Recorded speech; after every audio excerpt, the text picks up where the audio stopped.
இன்றைய அன்றாட தியான வார்த்தையில் விவேகம் தருகிறவர் யார்? நமக்கு விவேகம் தருகிறார். பார்ப்போம் வசனத்தை.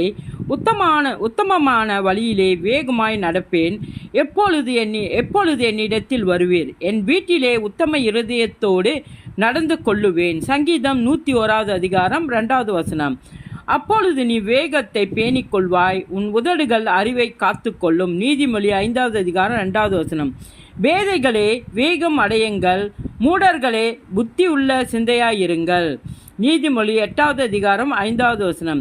ஞானமாகிய நான் வேகத்தோടെ வாசம் பண்ணி நல் யுத்தியான அறிவுகளை கண்டடைகிறான். நீதிமொழி 8 அதிகாரம் 12 வசனம். வேகமுள்ள மனுஷன் அறிவை அடக்கி வைக்கிறான், மூடருடைய இருதயமோ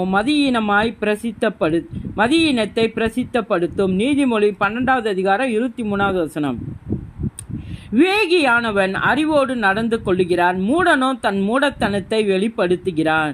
நீதிமொழி 13 அதிகாரம் 16 வசனம்.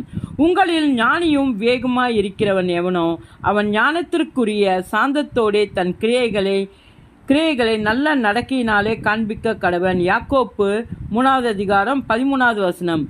ஒரு மனுஷன் வேகியாய் இருந்து தனக்கு தான் பிரயோஜனமாய் இருக்கிறதுனால் தேவனுக்கு பிரயோஜனமாய் இருப்பானோ? யோபு 22 அதிகாரம் 2 வசனம். வேத பிரமாணத்தை கை கொள்ளுகிறவன் வேகமுள்ள புத்திரன். நீதிமொழி 28 அதிகாரம் 7 வசனம். வீடு ஞானத்தினாலே கட்டப்பட்டு வேகத்தினாலே நிலை நிறுத்தப்படும். நீதிமொழி 24 அதிகாரம் 3 வசனம். இயேசுவின் நாமத்தில்